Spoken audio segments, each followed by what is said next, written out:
আল্লাহ তাআলা বলছেন ওয়া মাকারু ওয়া মাকারুল্লাহ ওয়াল্লাহু খায়রুল মাকিরিন। আমার জমিনে বসে আমার বিরুদ্ধে ষড়যন্ত্র করো, এই ষড়যন্ত্র নস্যাৎ করতে আমার যারা পরিমাণ সময় লাগবে না, ঠিক কিনা বলেন? কিন্তু আমরা বেঁচে থাকতে, আলেম ওলামা বেঁচে থাকতে, মুসলমান সমাজ যতদিন বেঁচে থাকবে, যতদিন ঐক্যবদ্ধ থাকবে, এই দেশের বুকে আর জালিমদেরকে রাজত্ব করতে দেয়া হবে না, দেয়া হবে না, ঠিক কিনা? সম্মানিত উপস্থিতি, আসসালামু আলাইকুম ওয়া রাহমাতুল্লাহি ওয়া বারাকাতুহু। ইন্নাল হামদালিল্লাহি নাহমাদুহু ওয়া নাস্তাঈনুহু ওয়া নাস্তাগফিরুহু ওয়া নু'মিনু বিহি ওয়া নাতাওয়াক্কালু আলাইহি ওয়া নাউযু বিল্লাহি মিন শুরুরি আনফুসিনা ওয়া মিন সাইয়্যাতি আমালিনা। من يهده الله فلا مضل له ومن يضلل فلا هادي له. نشهد أن لا إله إلا الله وحده لا شريك له ونشهد أن سيدنا ونبينا وحبيبنا ومولانا محمدا عبده ورسوله الذي أرسله بالحق بشيرا ونذيرا وداعيا إلى الله بإذنه وسراجا وقمرا منيرا. فقد قال الله تعالى في كلامه المجيد وفي فرقانه الحميد. সকলে জবান খুলে পড়ি আউযু বিল্লাহি মিনাশ শাইতানির রাজিম। বিসমিল্লাহির রহমানির রহিম। আল্লাহু লা ইলাহা ইল্লা হুয়াল হাইয়ুল কাইয়্যুম লা তাখুযুহু সিনাতুন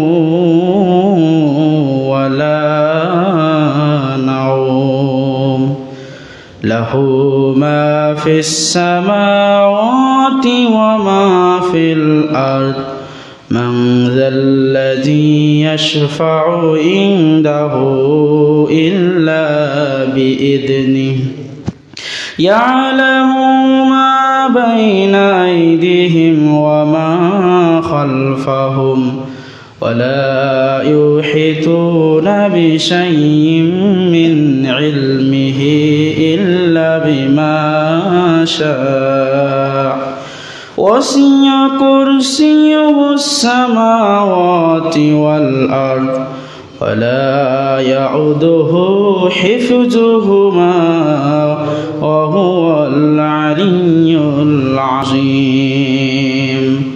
صدق الله الآيات. وعن أبي بن كعب رضي الله تعالى عنه قال قال رسول الله صلى الله عليه وسلم يا أبا المنذر أتدري أي آيات من كتاب الله معك أعظم؟ قلت الله لا إله إلا هو الحي القيوم. فضرب في صدري وقال لي يهنيك العلم أبا المنذر. رواه المسلم.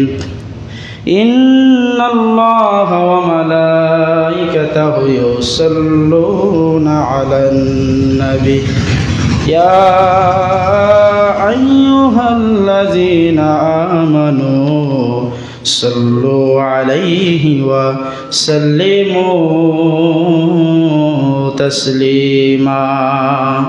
اللهم صل على محمد وعلى آل محمد كما صليت على إبراهيم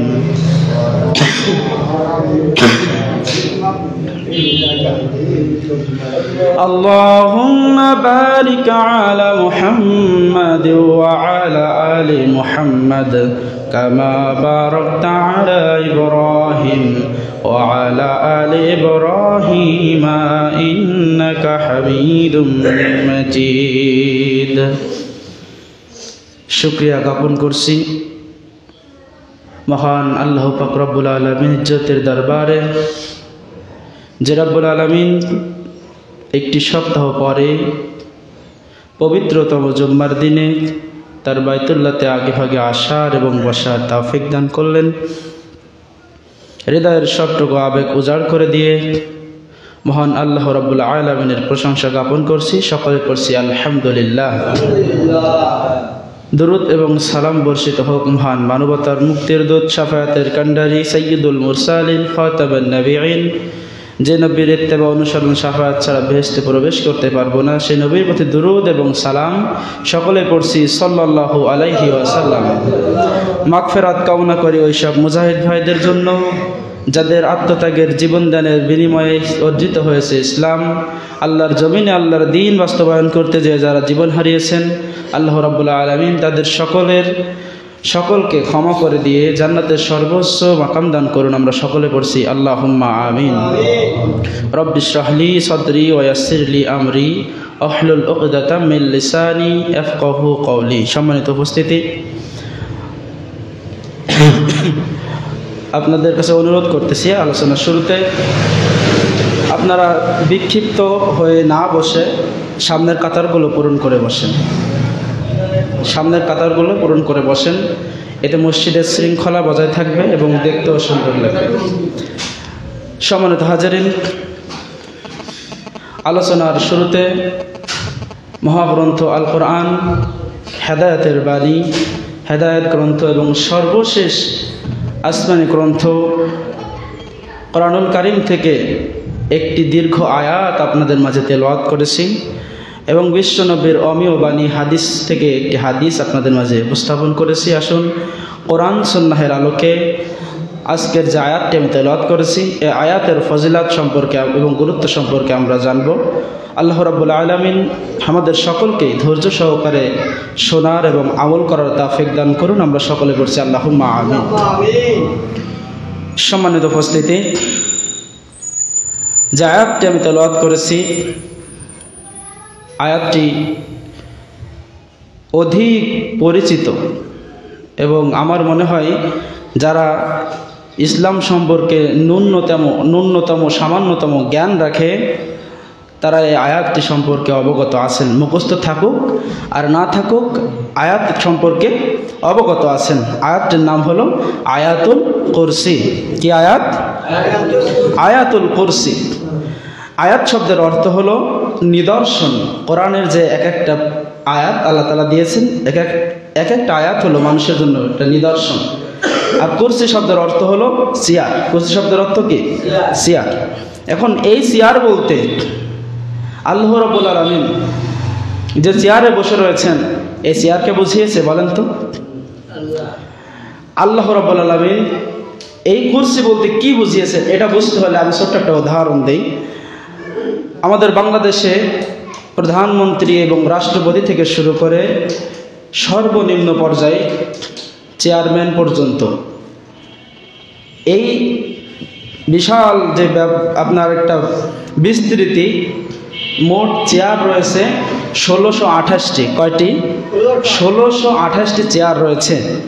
তো এই চেয়ারে যারা বসেন দীর্ঘ 53 বছর ধরে, 1971 সাল থেকে 2024 সাল পর্যন্ত এই দীর্ঘ 53 বছর ধরে আমরা দেখেছি যে আমাদের দেশে দুর্নীতি, ধর্ষণ, হত্যা, খুন, ব্যভিচার এগুলো কি কমেছে না বেড়েছে? তাহলে বুঝতে হবে যে এই 1628টি চেয়ারে এই দীর্ঘ 53 বছর ধরে কোনো সৎ, যোগ্য এবং ইসলাম প্রিয় লোক বসে নাই।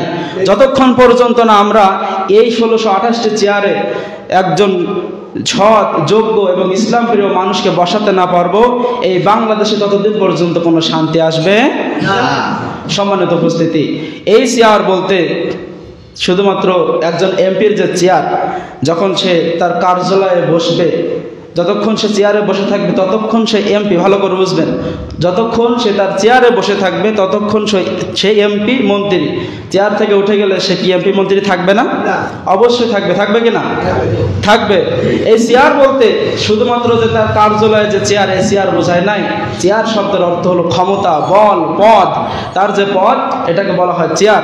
তো আল্লাহ তাআলা যে চেয়ারের কথা এখানে বলছেন, এই চেয়ার তার আল্লাহ তাআলার ক্ষমতা, আল্লাহ তাআলার পাওয়ার, আল্লাহ তাআলার শক্তি তিনি বুঝিয়েছেন। সম্মানিত উপস্থিতি, এখনো যদি এই মুসলমানরা জাগ্রত না হয়, ঐক্যবদ্ধ না হয়, তো এই বাংলাদেশে পীর আউলিয়ার দেশ, শত শত সহস্র পীর আউলিয়ার দেশ, আলেম ওলামাদের দেশে হিন্দুত্ববাদ কায়েম হয়ে যাবে। ঠিক কিনা? এজন্য আমাদেরকে এখনই সতর্ক হতে হবে, এখনই আমাদেরকে পদক্ষেপ নিতে হবে যে আর এতদিন পর্যন্ত আমরা যে অত্যাচার সহ্য করেছি আর নয়। এখন থেকে যেই আমাদের উপরে নির্যাতন করবে, সাথে সাথে আমাদেরকে প্রতিহত করতে হবে, প্রতিবাদ জানাতে হবে। পারবো তো ইনশাআল্লাহ? আল্লাহর নবী বলেন, মান রাআ মিনকুম মুনকারান ফালইউগাইয়িরহু, যদি তোমরা কোনো মন্দ কাজ, মুনকার কাজ, খারাপ কাজ, অন্যায় কাজ হতে দেখো, তাহলে তোমরা সেটা প্রতিবাদ করো। বিয়াদিহি, হাত দ্বারা। কি দ্বারা?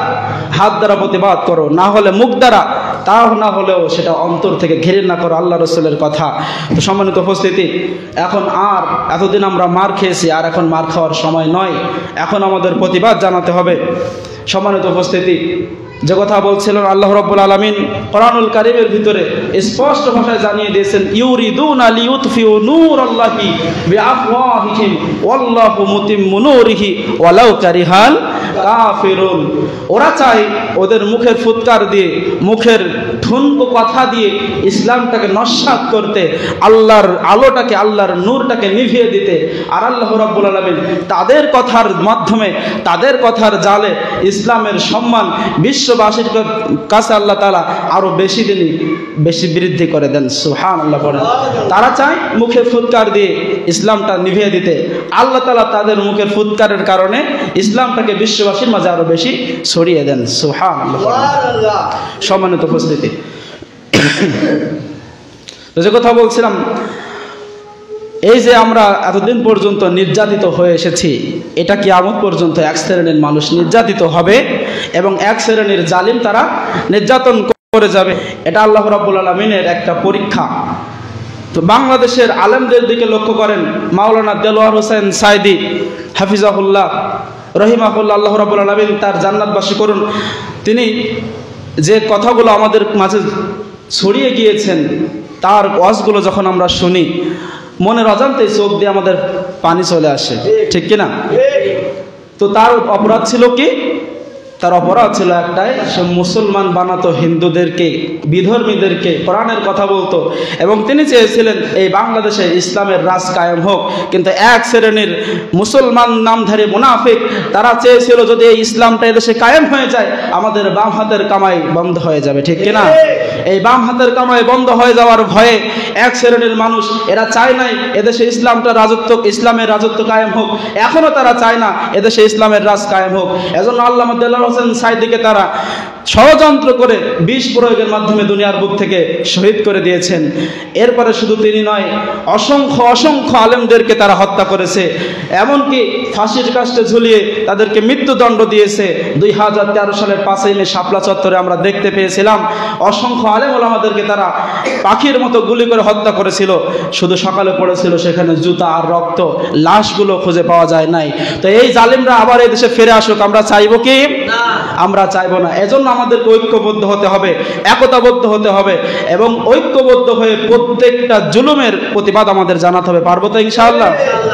সম্মানিত উপস্থিতি, এদেশের আলেম ওলামাগণকে আমি উদাহরণস্বরূপ, আমরা যে পাটখড়ি দেখি, পাটখড়ি চিনি কিনা সবাই? পাটখড়ি, যদি শুকনা পাটখড়িকে আপনি পানির নিচে দাবিয়ে রাখেন, পানির নিচে আপনি যতক্ষণ হাত দিয়ে দাবিয়ে রাখবেন সে দাবিয়ে থাকবে, হাত তুলবেন পাটকাঠি কি পানির নিচে চলে যাবে না উপরে চলে আসবে? এদেশের আলেম ওলামাগণ ঠিক ওই পাটকাঠির নাই। আপনারা যতদিন পর্যন্ত আলেম ওলামাদের নির্যাতন করবেন ওরা ততদিন পর্যন্ত পানির নিচে থাকলেও নির্যাতন বন্ধ হয়ে যাবে, এর মধ্যে তারা আবার মাথা চাড়া দিয়ে উঠবে, ঠিক কিনা? সম্মানিত উপস্থিতি, এজন্য এখনই আমাদেরকে সোচ্চার হতে হবে, ঐক্যবদ্ধ হতে হবে। অনেক জালেম, অনেক কাফের, মুনাফিক, নামধারী মুসলমান নামধারী মুনাফিক এদেশের বুকে এখনো রয়েছে। আমরা যেমন বিশ্বাস করি যে শেষ জামানায় ঈসা আলাইহিস সালাম ফিরে আসবে, একথা আমরা বিশ্বাস করি কিনা?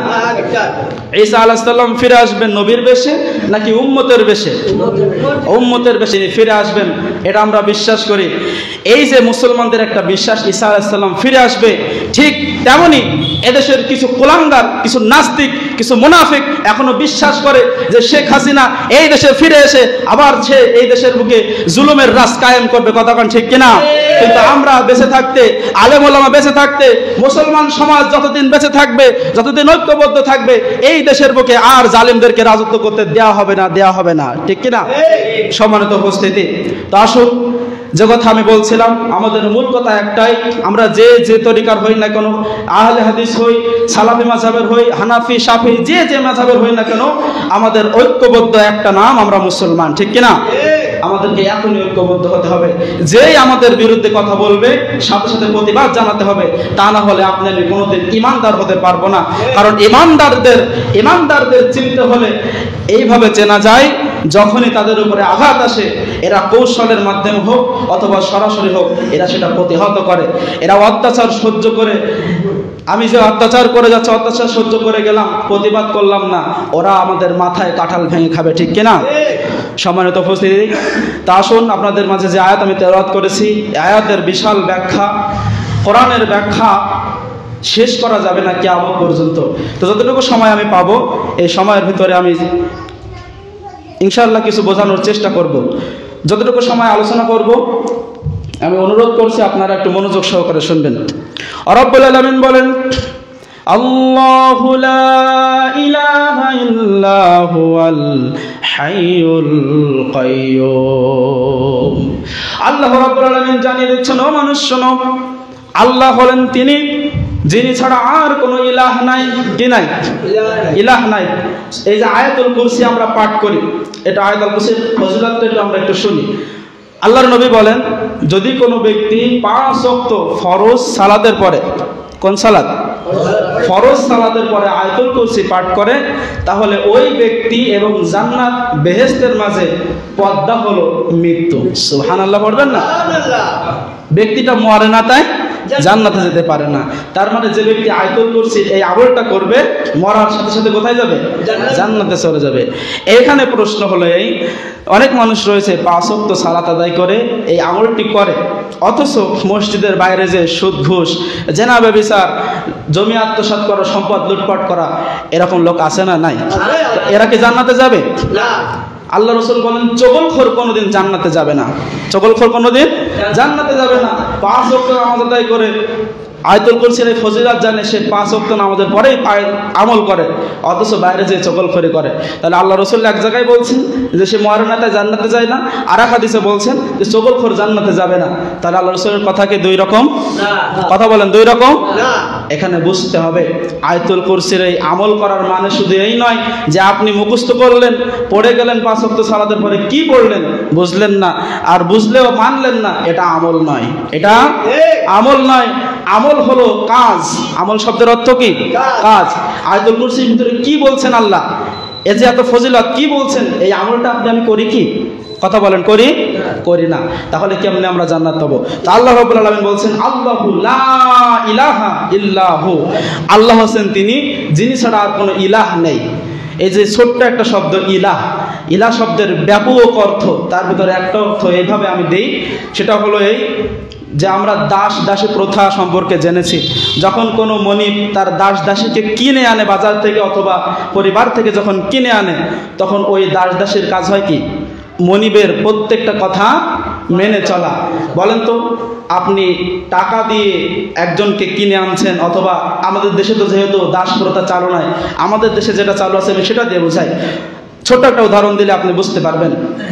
আমরা যে আমাদের কৃষি জমি ঘের ভেড়ি এগুলো আমরা যে করি, চাষবাস করি, এখানে দেখবেন আমরা যে জন যেটা বলে আমরা শ্রমিক নেই, এই শ্রমিককে যখন আপনি আমি কাজে খাটাবো, সে আমার এরিয়ার ভিতরে যতক্ষণ কাজ করবে আমরা তার টাকা দেবো, ঠিক কিনা? আমার এরিয়ার বাইরে যে যদি সে 10 বিঘা জমি কাজ করে দেয়, কয় টাকা দেবো আমরা? তো যদি দুনিয়ার নিয়মই এই হয় যে আপনার জমির বাইরে যে কাজ করেছে বলে আপনি টাকা দেন নাই, আমি টাকা দেই নাই, আল্লাহর যে আপনাকে আমাকে যে পরিবেষ্টন করে রেখেছে ইসলাম দিয়ে, ইসলামের গণ্ডির বাইরে যে যদি আপনি আমি কাজ করে, আল্লাহ কি আপনাকে আমাকে জান্নাত দিবেন? সম্মানিত উপস্থিতি, বুঝতে হবে। তো ইলাহ শব্দের অর্থ হলো এই যে আল্লাহ রাব্বুল আলামিনকে ছাড়া অন্য কাউকে আর মনিব মানা যাবে না, প্রভু মানা যাবে না।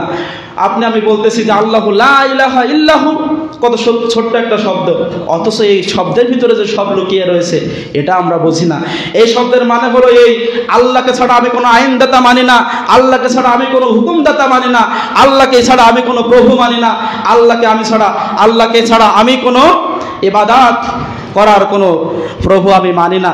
এই যে বিশাল আল্লাহ রাব্বুল আলামিনের রাজত্ব, যা আমাদের দায়িত্ব দিয়ে তিনি পাঠিয়েছেন, এই দায়িত্ব পুঙ্খানুপুঙ্খানুভাবে পালন করার নাম হলো আল্লাহর ইবাদত। তো এই ইবাদতের একমাত্র গ্রহণযোগ্য মালিক হলেন আল্লাহ রাব্বুল আলামিন। সম্মানিত উপস্থিতি, বিস্তারিত ব্যাখ্যা আমি সংক্ষেপে দিয়ে যাই। এরপর আল্লাহ তাআলা বলছেন আল হাইয়ুল কাইয়ুম। আয়াতুল কুরসির ভিতরে এই দুইটা শব্দ আল্লাহ তাআলা দিয়েছেন। কোরআনুল কারীমে সমগ্র কোরআন খুঁজে আমি আল হাইয়্যু শব্দটি পেয়েছি 13 জায়গায়। কয় জায়গায়? 13 জায়গায়। এই হাইয়্যু শব্দের অর্থ হলো জীবিত। কেমন জীবিত? চিরঞ্জীব, যিনি কোনোদিন মরবেন না। সুবহানাল্লাহ বলেন। আল্লাহ হলেন এমন যার কোনোদিন মৃত্যু হবে না। এরপর আল্লাহ তাআলা বলছেন আল কাইয়্যুম, যিনি চিরস্থায়ী, যার কোনোদিন যারা পরিমাণ ক্ষমতা, আপনি আমি যখন বৃদ্ধ হয়ে যায়, যুবক বয়সে যেমন বল থাকে, বলেন তো বৃদ্ধ বয়সে সেই বল থাকে? আল্লাহ তাআলা বলছেন আল কাইয়ুম, তার মানে হলো এই, আল্লাহ প্রথমে যেমন ছিলেন শেষেও তিনি তেমন থাকবেন। সুবহানাল্লাহ। আল্লাহ তাআলা বলেন হুয়াল আউয়ালু ওয়াল আখিরু ওয়াজ যাহিরু ওয়াল বাতিন, তিনি হলেন আল্লাহ যিনি প্রথম, যিনি শেষ, যিনি শুরু, যিনি শেষ, এবং যিনি প্রকাশ্য, যিনি গোপন। সুবহানাল্লাহ বলেন। আল্লাহ প্রথমে ছিলেন এবং শেষেও থাকবেন। কেমন থাকবেন?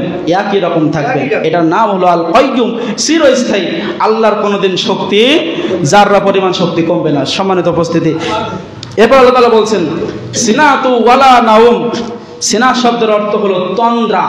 দেখবেন মাঝে মধ্যে আমরা যখন হালকা ঘুম আসে, হালকা ঘুমিয়ে যাই, পাশে যদি কেউ উঠানে বা বারান্দায় কথা বলে, আমরা ঘরে ঘুমিয়ে রয়েছি, হালকা ঘুম এসেছে, আমাদের ঘুমও আসে, আবার পাশে কে কথা বলছে এটাও আমরা বুঝতে পারি। এমন হয় কি না?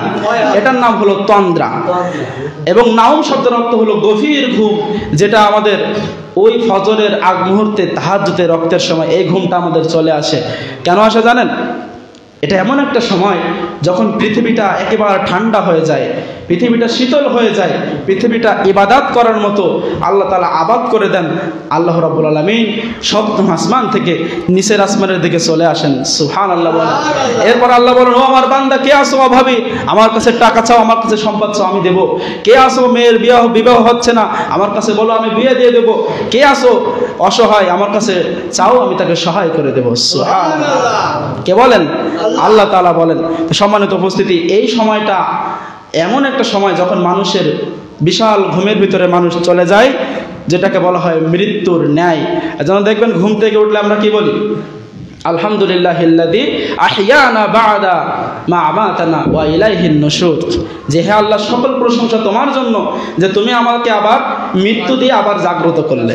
তার মানে এই মৃত্যুটা হলো ওই যে বিশাল ঘুম, গভীর ঘুম, এটা হলো মৃত্যুর ন্যায়। সম্মানিত উপস্থিতি, আল্লাহ তাআলা বলছেন সিনাতু ওয়ালা নাউম, আল্লাহর সামান্য ঘুমও নাই, আবার গভীর ঘুমও নাই। সুবহানাল্লাহ বলেন। এরপর আল্লাহ তাআলা বলছেন যে লাহু মা ফিস সামাওয়াতি ওয়া মা ফিল আরদ, আল্লাহর জন্য সমস্ত জমিন এবং সমস্ত আকাশ। কার জন্য? আল্লাহর জন্য। আপনি আল্লাহর জমিনে, আল্লাহর এই দেয়া জমিনে, আল্লাহর যে জমিন, আল্লাহর কথা শুনে ওই জমিনে বসে আপনি আল্লাহর বিরুদ্ধে চক্রান্ত করেন, এত বড় সাহস কে দিল আপনারে? আল্লাহ তাআলা বলছেন ওয়া মাকারু ওয়া মাকারুল্লাহ ওয়াল্লাহু খায়রুল মাকিরিন। আমার জমিনে বসে আমার বিরুদ্ধে ষড়যন্ত্র করো, এই ষড়যন্ত্র নস্যাৎ করতে আমার যারা পরিমাণ সময় লাগবে না। ঠিক কিনা বলেন? সম্মানিত উপস্থিতি, ওয়াল্লাহু খায়রুল মাকিরিন, আল্লাহ বলছেন সূরা আল ইমরানের 54 নম্বর আয়াতে যে আল্লাহ হলেন সবচেয়ে বড় উত্তম কৌশলী। আল্লাহর চাইতে উত্তম কৌশলী এই জমিনের বুকে আর একজন আছে? নাই। সম্মানিত উপস্থিতি, আল্লাহ বলছেন লাহু মা ফিস সামাওয়াতি ওয়া মা ফিল আরদ, আসমান এবং জমিনের সব কর্তৃত্ব কার জন্য? আল্লাহর জন্য।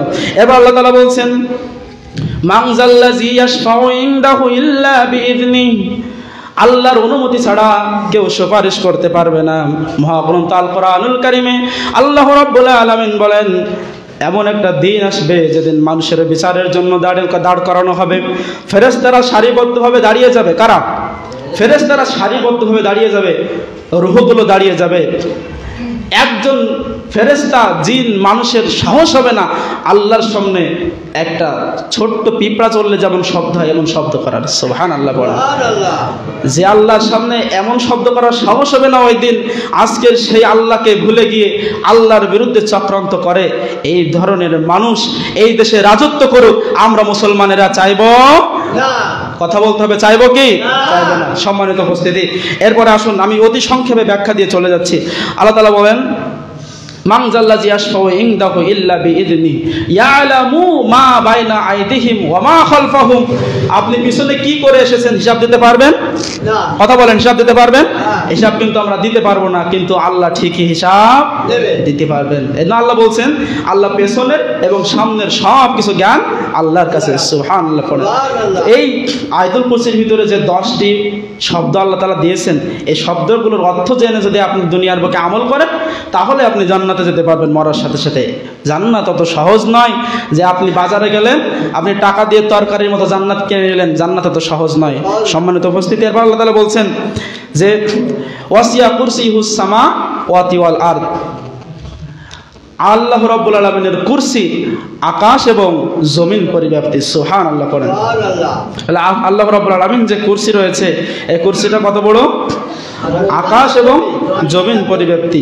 সম্মানিত উপস্থিতি, আমরা যে দেশে বাস করতেছি এই দেশের ভিতরে 64টা জেলা রয়েছে। কয়টি জেলা? 64টা।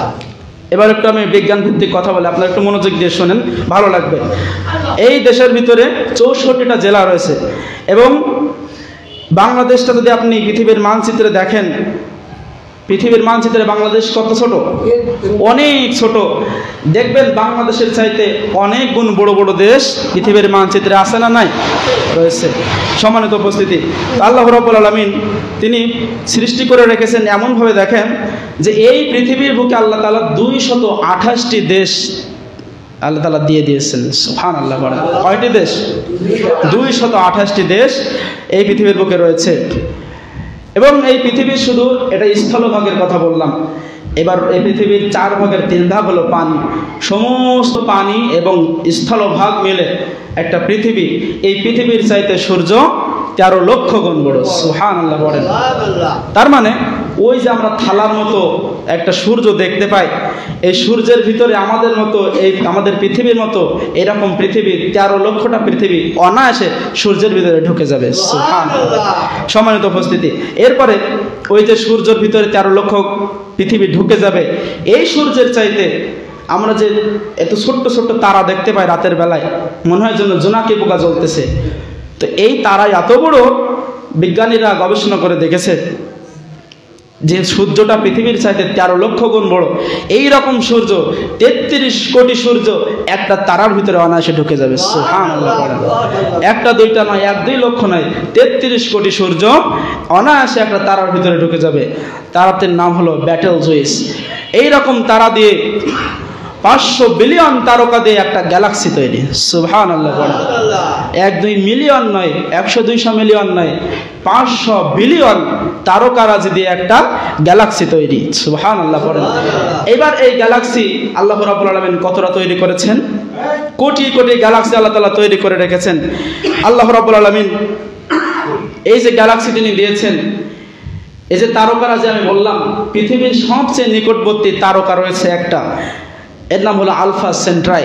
এই তারকায় যদি আমি পৌঁছাতে চাই, পৃথিবীর সবচাইতে দ্রুতগামী যান নাম হলো অ্যাপোলো 11। অ্যাপোলো 11 এই যানবাহনটি সেকেন্ডে 11 কিলোমিটার চলে। আল্লাহু আকবার বলবেন না? এটা মানুষের তৈরি, সেকেন্ডে 11 কিলোমিটার চলে। মিনিটে 660 কিলোমিটার এবং ঘন্টায় 39,000 কিলোমিটার চলে। এই যানবাহন আপনি যদি বাংলাদেশের খুলনা থেকে শুরু করে রংপুর যে আবার পঞ্চগড় থেকে আবার যদি আপনি খুলনায় আসতে চান, 2 বার যাওয়া আসা 1 মিনিটের ব্যাপার। সুবহানাল্লাহ পড়বেন না? এই যানবাহন দিয়ে যদি আপনি পৃথিবীর সবচেয়ে নিকটবর্তী